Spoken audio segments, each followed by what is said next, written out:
Three, two, one.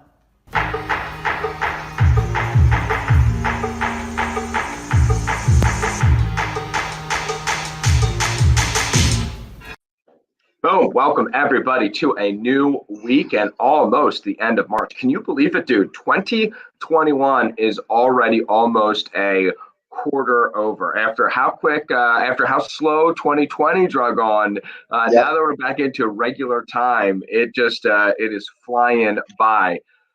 My name is Judah Hoover. This guy right over here is Josh Weidman. This is the Build and Grow with Real Estate show where we teach you how to make money from real estate as an income and also make money from real estate as a wealth providing and multiplying tool. So I'm a realtor and a real estate investor. I do both of those things. I think it work really well together. Josh is a hard money lender and a real estate investor. He does both of those things, and both of those things really complement each other very well. So Josh, you're pretty famous for having 3 or 4 screens at any one time and multiple browsers open on any one of those screens.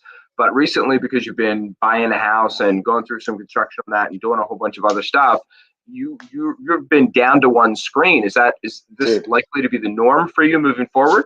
no way. I feel like I've gone back in time, and I was just saying to you before we got in the air how much it wasn't that much of a pain to run the show off of one screen, but it took some getting used to.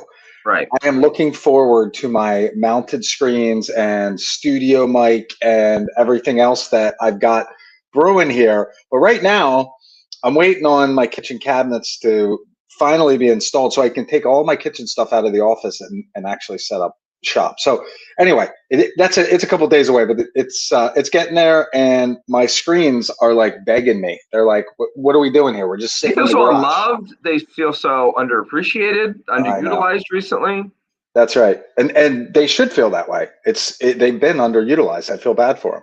Nice. Hey, so you're coaching baseball this year for your son? Is that the other thing that we were chatting about that I didn't quite put that together? So I didn't know you were a baseball coach. Well, baseball coach is a very loose term. I show up and I encourage the kids and I give them lots of positivity, right? And like, you pick stuff up. I played baseball as a kid. I don't know if you did, but like, I love baseball as a kid. I wanted to be a pro baseball player, and then I stopped playing baseball and went to wrestling. But bottom line here is that I get so much from coaching, so much more than the time you give the kids. And in Palmyra, it's pretty cool because the baseball teams, they draft the kids. Right. They go onto a team and they stay on the team as long as they're in the league. And so long as you don't request to leave the team, you'll coach the same kids 2 or 3 years in a row. And so you see them grow up, and you see, the development year to year, and the beginning of the season to the end of the season. And in the past, the coaching I've done, it's like you see the growth during the season. Right. But that's it. And then you never see them again. Now it's pretty cool to see the same kids 2, 3 years in a row and see them getting bigger and growing into pre-teenhood and all that fun stuff. So yeah, it's been cool. But I got hit in the face with a ball. That's what brought up the conversation, and this is kind of payback. My wife tells me I'm a flailer, and we'll be standing and having a conversation. My hands are going, my elbows are going, and somebody ends up with a black eye. Well, this weekend, our catcher also is a flailer. He throws the ball, it bounces, it comes up, hits me in the face, and it is what it is. So that's what the mark on my face is. I wasn't in a barroom brawl. Barely see it. Hardly awesome. Okay. Dude. So let's get into some content here, Josh. What are we talking about today? Okay, so today we're talking about tech tools for property management. And it's interesting, Judah, you are in the midst of a property management company, and potentially, I don't know what your day-to-day looks like. I never followed you around, but I venture to guess that whether you're just selling houses or you're leasing properties or whatever, you're involved with the property management. It's rubbed off on you. You know the business. I was also a property manager before. I mean, for my own stuff, before I even had any notions of getting involved in running a property management company, much less running a property management company that currently operates in 4 states. Good God. Right. And the only way that's possible is with tech. Well, so technology for sure, but my background is my business partner Ian and I had Ian, Chris, and Jason, who also are owners of Hard Money Bankers, we had a property management company in Philadelphia that from 2010 to 2015, we grew from nothing to something and sold it. So, and a lot of that was like, and we had employees, but I was doing a lot of the work, and my partner was doing a lot of the work. So a very intimate knowledge of the subject matter. And today's topic are some tech tips to use with your management, in managing your properties. And some of these are going to make sense if you have one unit, and it's like, hey, look, I don't want to show the property. We might as well have a scheduling app to get people out there to show them the property, right? Right. And we'll dig into that. But then some of these, you probably don't need to spend money on an app that standardizes and systemizes your application process if you do it once a year or once every couple years. Right. At some point, you're going to want to hire a property manager, though. That's the big thing, is that, the end goal here is not to just, build this massive rental portfolio and then build yourself this huge job. It's build this massive rental portfolio, and along the way, you learn what it's about. You learn the easiest and best things to do what you do, and then find a good manager that's going to do what you do or close to it or better, and you get to be hands-free, right? So anyway, this is kind of for the transitioning landlord that may have 1 to 20 units. And if you have 20 units, you should probably hire a manager, but it's a different story. Has a handful of units that is managing them on their own. So let's jump in, take a look at this, and kind of go from there. I mean, the first one, and this is my favorite, is rent collection. Right. So yeah, there's a bunch to say about this. First and foremost, even before I was in the property management game, it used to hurt my heart and make my head, feel like I had too many tequila sunrises the night before, when people would say, well, my tenants are unbanked. Well, my tenants, they're cash. You've got to go out and you've got to pick up the rent from them. Just BS. It is what it is. And there's almost 25% of the investors that I talk to, be it just in my networking and day-to-day interacting with people or with my job, have this preconceived notion that C and D quality tenants do not have access to being able to pay rent digitally, and it's just wrong. And so there's a bunch of different options out there where you can remove excuses from people. You also remove, what do they say, that one of the 2 greatest lies ever is the check is in the mail. And so, you can take away a lot of guessing that happens when it comes to whether or not they've paid the rent. What's the second biggest lie? That's the online rental payments have really been limited in the past because of the processing fees, right? One of the biggest things that Bitcoin did was to reduce the cost to transfer money to people, and it created this whole new industry. Whether you think Bitcoin is a scam or you think it's the next big thing, or it already is a pretty big thing, but that implementation into society was a big deal because PayPal made it possible to pay online. That was great. The problem is you had all of the processing fees, and if you were paying $100 for something, you got to pay $3 in processing. It's not a big deal or whatever. But as that number gets bigger and bigger and bigger, and you're processing $50,000 in tenant payments over a month, and the management fee is 5, 7, 10%, and you're giving 3% of that money to a processor who's doing nothing but getting you your own money. Like, that's a big deal. So what you saw a lot of times with online rental payments in the past was that either the landlord was adding a processing fee to the payment, which sometimes people paid, usually when it was like, hey, we're evicting you tomorrow if you don't make a payment, or they mailed in a check or walked the money into the office. I mean, when I first started my management company, we accepted cash. Stupid me. you know, but we accepted cash. So we would have like C and D quality tenants were probably 75% of our portfolio. Right. We had people coming in our office every, 5 days, and we'd have $20,000-$30,000 a day in cash that we had to deposit. Just counting that took hours. Yes. I mean, to make sure the counts were right, and then people started slipping us fake bills. Right, and to make sure that nobody, there was no internal theft, that no one, there was no errors and things like that. So we stopped taking cash a long time ago. However, you also are when you charge a processing fee, you're incentivizing the exact wrong behavior because you want them to pay digitally. So what we do is we actually charge a 2% processing fee if somebody writes us a check or gives us money. That's smart. I like that. I like that a lot. Okay. Yeah, because it tells them, listen, I'm sorry, it's not 2%, it's $2. It's a $2 fee. Got it.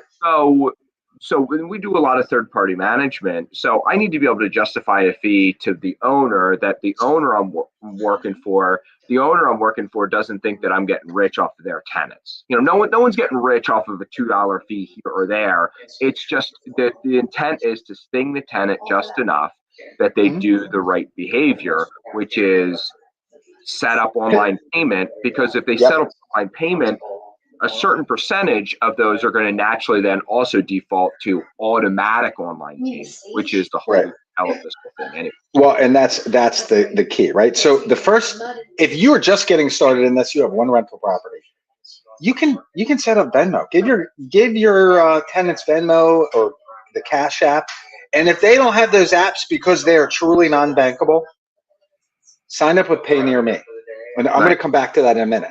But there are much bigger and I don't want to say better, but more complicated online payment processors that are going to be essential if you have 15 or 20 people paying you on the 1st of every month or the 1st to the 5th of every month. You want to be able to match those payments to the tenant. But if you have 1 or 2 rentals, you don't need to do that. Like, why spend the extra money and learn the extra technology? Start simple. Cash App, Venmo, real simple. And then don't get cute. Don't get complicated before you. Don't get complicated. Don't get cute before you know. Yeah. So Pay Near Me, it allows you to send a barcode to the tenant that they then take, just like they would instead of walking up to CVS with their antacids and their beauty makeup and their supplements that probably don't work anyway. They also walk up there with one of these barcodes. And they say scan this, and you just pay them at CVS, and they tack a fee on there that they pay, and the difference, the money comes back to me. And I think it's CVS and 7-Eleven. I'm not sure. CVS, 7-Eleven, and Dollar General are like the 3 biggest anchors, and like they're the kind of stores that people are going to go to anyway. They're where those people shop all the time. Well, everybody shops and like, yes, exactly. Those 3 shops, you'll get there without having to search all over creation. It's a really convenient situation. They can take their phone, have them scan it, and you're good to go. All right. So that's rent collection. Let's move on to our next topic area here, and that is processing rental applications. Well, you would not, actually, you probably would believe how frequently I get questions from new landlords. Hey, where do I do a background check? Like, where do I get the information?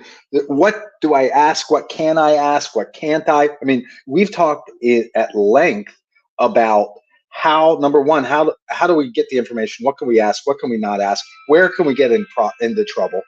And at the end of the day, what we find. Josh, I love how much your phone rings during the show. It just encourages me that you are making and taking phone calls. Do you know how much of a dying art that is? So many people want to send texts and emails and stuff. I think get on the phone. It's where the money is. Well, look, at the end of the day, like, we're gonna have to talk anyway. I got to get the basics. I mean, this is the lending world. It's a little bit. If I'm going to give you money, I want to at least hear your voice. Exactly. Right. So lease agreements, processing rental applications. So I will never forget, I had this printer, when we started the management company, we came off from wholesaling, started with some basic equipment. But I mean, didn't our contracts to purchase were 2 pages. We went from a 2-page contract to purchase to a 19-page lease, and with multiple copies for everyone to make sure, and we were printing out all of this paperwork that would take forever to get ready to go. You bring somebody in, you got to go through all the paperwork, and then there's a typo, and then there's this and there's that. You do something with an online app that turns into a lease, that turns into this, you can do everything digitally and never have to hold that paper, not even have to scan it. It's a beautiful world we live in, and it all starts with your application process, right? So, yeah, I don't know about you, but we do this 100%, and we tell people where and how to apply using our digital application process. There's a number of them. What's great is if that also then you have a digital leasing platform, they can link up to that. And what happens then is it can pre-fill out a lot of the lease for you and send those out for signatures. Yeah, exactly. And I mean, it's fantastic. What this will allow you to do is to sit down beforehand, think about what information matters to you. It could be for a specific house, or it could be across the board, and then put the information into a couple quick questions. I mean, at the very least, you ought to do it on a Google form. At the very least, Right. A Google form submission. You just keep track all the information in one location. You can go back, and then you can use not a Google Docs that you email them and ask them to print out or whatever. A Google form submission. Yeah, I'm very much informed with them. Wufoo is another good option that's out there that people can use if they're not interested, if they don't like the Google Suite, or they're looking for something different. Wufoo is we use a number of different things depending on where it is. So I'm a big believer in that as well. Well, and I'm actually talking right now as we go through these apps. We're not talking about the landlord who wants to, sign up for Appfolio or Propertyware or a big bundled together package, because for a handful of properties, the cost is prohibitive, right? Yeah. I mean, so all right. That's what Wufoo. That's when you would build out your Google Doc, or not Google Doc, your Google form submission, or your Wufoo are the two that come top of mind. And I'm having a little bit of brain fog. I can't think of others, but there's a bunch of others out there. And what's also great about systematizing this is it gets you out of trouble, because if you ask boys one type of questions and girls another, you will get in trouble. Or if you like this person and therefore you dive a little bit deeper and you're just having a conversation and you're so impressed with how it's going, and they just so happen to be of a certain age protected group, or there's all these other protected groups out there that we won't even get into, then unfortunately it looks like you are profiling and all kinds of being problematic. Well, so if you're a people pleaser, you 100% need this. Yes. The very first rental property I ever rented was my own house. I rented the house without a true application. I basically interviewed the woman. I'm like, "Oh, you're a cop, single mom. Hey, this is a great fit. Let's do it." She had like a 0 credit score. I mean, and it starts at 450, right? Thankfully, she's my biggest success story. But that was a crapshoot. She paid late every month for 10 years within the month. So I get the late fee and the rent every month. It was great. But the bottom line here is this.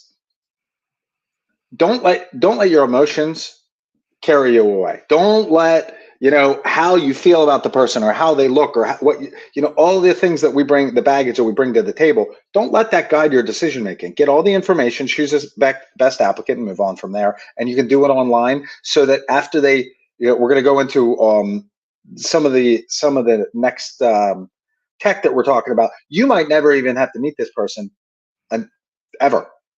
At this point, with some of these technologies. So, all right, We got the lease. Now you got the DocuSign, right? Or document signature. You don't have to use DocuSign. This is the same bullet point. The paperwork sucks. Keeping it sucks. If you can get it in digital form, store it online in the cloud, and then you can access it whenever and wherever you want. Well, also what's so great about it is it's archived documents for you. I can't tell you how much my team reaches out to me and they're like, hey, do you have this, property management agreement when we brought on Bob and Sally Smith 5 years ago? And really where that should be is attached to the file in our property management system, where it should be in a folder under their name on my desk. But you know where I know it is? In my DocuSign system. Now I use .move, instead of DocuSign is also a brand name.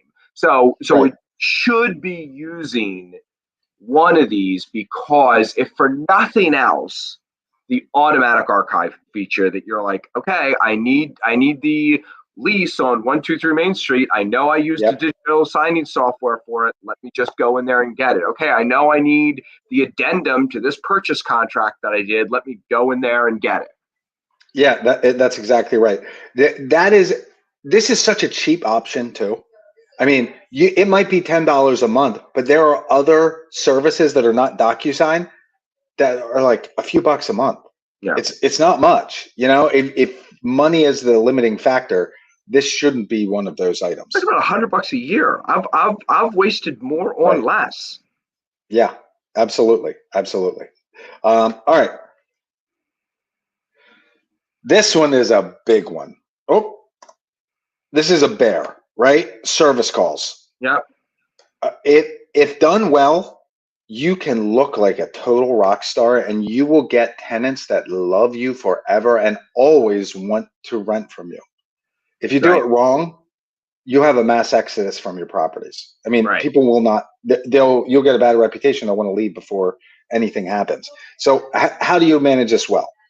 Well, so it's the other thing that we just want to say right from the beginning here is that brand names become kind of difficult with this, right? Like Tackle was a huge one in this space for finding contractors and hiring contractors and things like that. And unfortunately, they just could not survive COVID because, we couldn't go into anybody's house, and they were kind of like, the Uber of contractors. They put people together and things like that. So I think that there is a major reboot and a reset coming into this space as we come out of it. And I also think that there's a lot of potential expansion happening in this space as well. Well, absolutely. I'm not necessarily talking about finding contractors. I know. I'm just saying that there was, you're talking about managing the whole contracting process, which begins with that. And a lot of those begin with that services were also then to help with a lot of this. And, they're no longer there or around. Right. So, all right. So here's what your program is going to need to have. Okay. Think about a life cycle of a service call. You've got the phone call or the email or the text or however you communicate with your tenant coming to you saying, hey, I have this thing that I'd like taken care of. And from there, they fall into two different categories. They have the stuff that we should do, like, hey, there's a leak in the roof. Let's go take care of that, right? Right. And then we have the stuff that the tenant has requested. Can you put a ceiling fan in the living room? Right. Okay. You have to respond to that request, either in the affirmative or in the negative. And they're both fine if they're appropriate for the service call. But you have to let the tenant know. That's the first thing. Right. If you're moving forward with it, you have to then assign that job to a contractor, which is going to require some follow-up questions for the tenant. Oh, the roof's leaking. Okay. Is it the roof or the ceiling? Well, it's a 2-story house and the leak's coming in on the first floor. I probably shouldn't send a roofer. It's not the roof, right? So you ask some questions, you get a little bit of detail, and then assign it to a contractor. Then you have to know and be sure that the contractor got the service call, right? You have confirmation on that. And then when he says he's done, Is he actually check that done? box, Right. confirm it. Is he actually done? You got to follow up with the tenant. Hey, they said they did this. How's that working out for you? Right. Again, this is easy to follow when you have one tenant, when you have one service call. It gets exponentially more difficult as your portfolio grows. And quite frankly, this is probably the number one reason that people hire property managers as they. I got to tell you, Josh, you're. I almost feel like you're reading my mail or something like that, because you're. These are bullet points that I've gone over as well, and shot in video for a course that I'm producing. Winning the service call game is what's going to make tenants happy or piss them off, and make them want to go someplace else. And most property owners, or most rental property owners, really fail at this, and it leaves a sour taste in their mouth, and they say, I never want to rent from a mom and pop or an individual again. I'd rather go live in an apartment complex or rent from one of the big property management companies, because at least they do this right. And it's such a pain, and it's such a shame, because it is so easy to do it right. And if you do what Josh just said there, hey, I just got a call from Bob. He said everything's fixed. Let me know how it goes. If you actually call and make that call, you're above 90% of the competition. And let me give you a dirty little secret.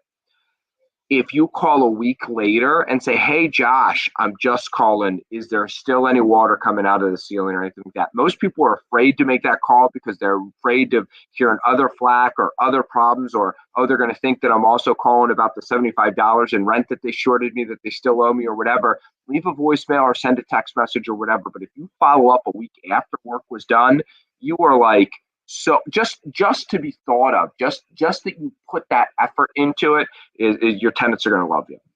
Yeah, and they'll feel like they're dealing with a grown-up in a company that's responsible and understands that, hey, they're paying to live here. I mean, this is, I think, the biggest disconnect that landlords and tenants have. Landlords think that once a tenant moves in, the tenant has a responsibility to pay. True. The tenants believe that once they move in, they shouldn't have to worry about their property. It's a house. It should work the way they say. And they're right. And if both parties, right, if the parties work together with those same understanding and agreement, usually there's no problems. It's when there's a disconnect where the landlord moves somebody in knowing that, hey, this work's not quite done. Oh, we'll get to it. It'll be fine. You have tenants that live there for a year and then they leave. And you're like, well, why'd you leave? Well, you said you were going to fix this stuff when we moved in, and it never got touched. You know what I mean? It's like, and they paid every month. It's like, man, that's a good tenant. I'm sorry to have them leave. But it's a relationship that you're building. And maintenance is a great way to build rapport in that relationship. And, with the understanding that, hey, look, I know sometimes things go wrong, but when they do, I'm going to be here and I'm going to handle it for you. Exactly. That's it. Exactly. Yep. All right. Contactless showings. Okay.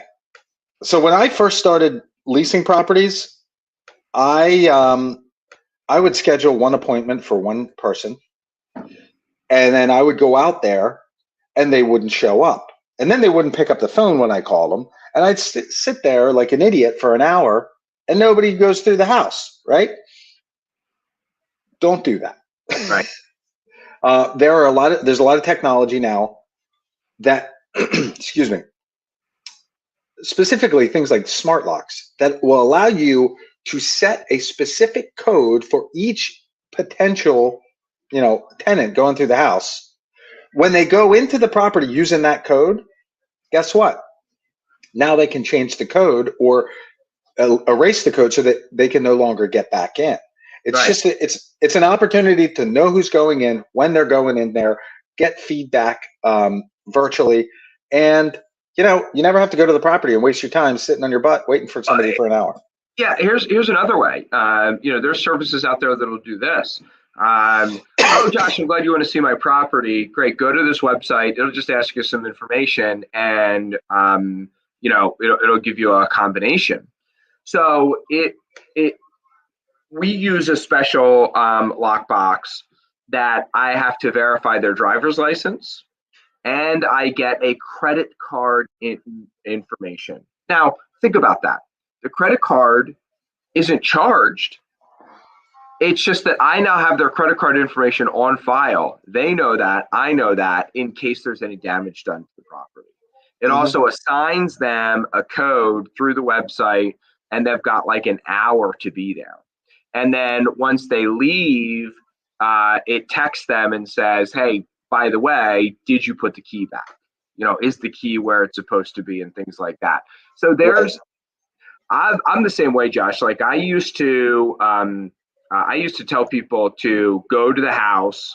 When they're at the house, there'll be, a sign on the front door. Call me when they see that sign, and it would just say, hey, call me at this at number to arrange a showing. And if they called, I would I forget what the digital lockbox is. Steve, I'm findable on Facebook. Send me a direct message about that, and I'll tell you what I forget what the brand name is. But I mean, if you look up and just Google digital lockboxes, there's a bunch of them out there. Anyway, the point is that I always loved doing this back in the analog days when I would just tell people what the combination was if they were standing on the front porch.